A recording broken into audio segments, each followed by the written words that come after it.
Hi, this vodcast is about the different ways of presenting music in a physical form and how it is sold to a consumer audience. The oldest method was on LPs. Now these vinyls, out here, these vinyls are played on turntables, and they're very old, they're very delicate actually.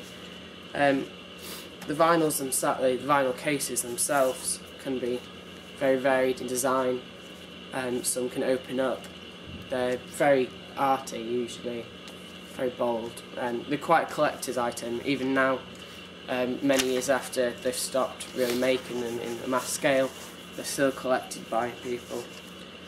Another one that we don't actually have on hand are tapes. They came around when kind of cassette players started. They're out of real use now. Yeah, they're not really collector's items like LP vinyls were, so they're kind of gone now. Yeah, they weren't that great with tapes really. No. Now, probably the most common form these days is the CD dual case version. Similar to a vinyl, it opens up, but this time you get on basically it's similar to a vinyl, but it's a disc. It goes into a computer or into a CD player. It can store a lot more than a vinyl could or a tape could, and a lot better quality as well. Yeah, much better quality.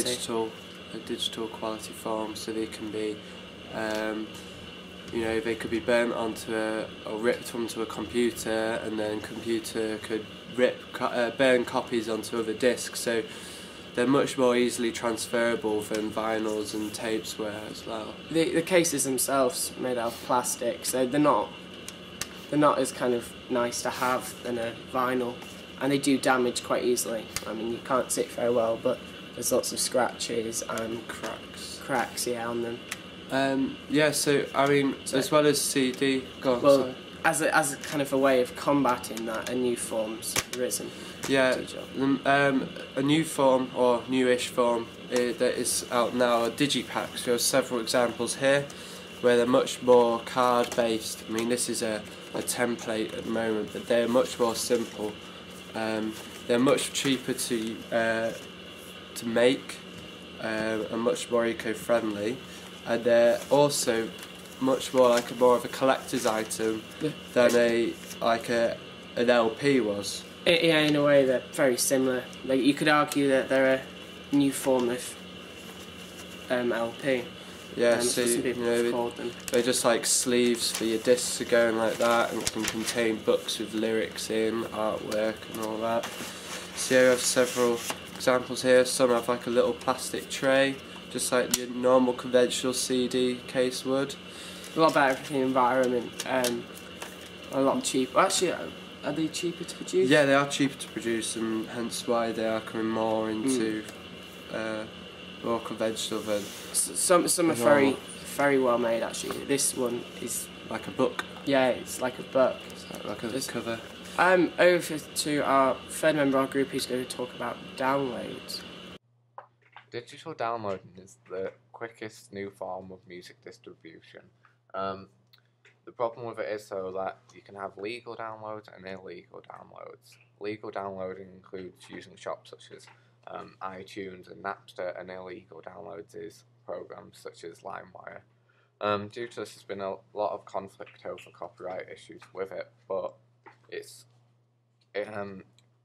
digital downloading increases the sort of audience for everyone. So indie bands, they can just upload their own songs, and for the UK digital downloading track, it can be simply a download song. It doesn't have to have a physical release to go with it. So basically, it's becoming a lot more useful.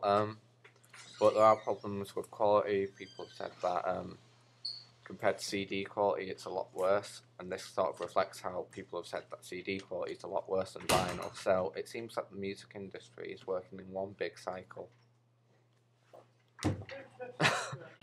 Right, we're now just going to talk about the cost of all these different forms of release.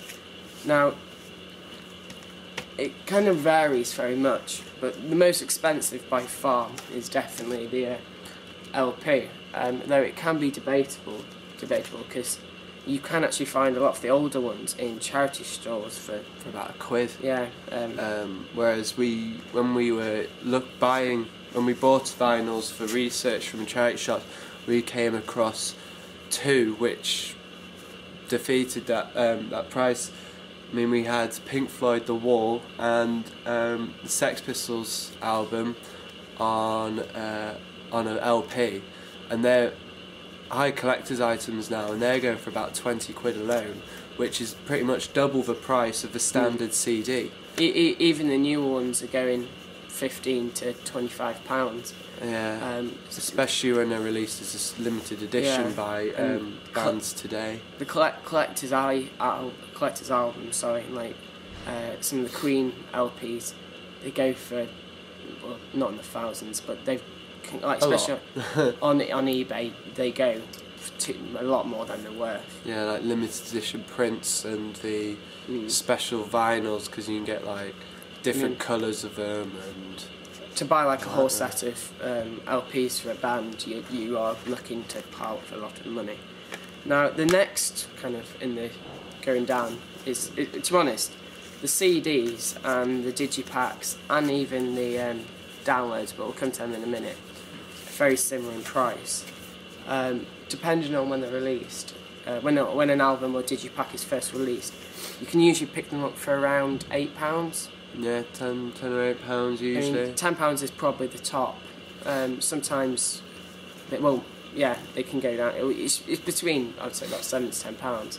After a while, they can go down to about £5, and then depending on how old it is or how bad the band is, they can go down to very little. About £5. But the digipacks can be a little more expensive, as they're usually released as a limited edition. They can contain bonus content like DVDs, like music videos, material. They could have artwork, booklets and stuff, and also like the front covers could usually differ as well. And so they're released more as a limited edition now than a standard. Even though from a talk we were given, the digipack form is becoming much more common for a standard release, as it's cheaper and much more environmentally friendly, like we said earlier. Now, digital downloads, personally I think they're too expensive, but on probably the biggest iTunes, it's 79p for a song, and it's usually about £7-8 for the full album, which is the same price as a CD. But the problem is you don't get like a physical copy, and you can only use it on iTunes. That can only go on your iPod. So it's good at saving space and hassle, and it's direct, so you get it straight away. But the question is it worth it? Instead of actually getting a CD, you can keep applying your car. Yeah. But really, the price is very similar for digipacks, downloads and CDs. But LPs, on the other hand, are too expensive. I think that's all. Yeah, I think that's all, and thank you very much. yeah, thanks for watching.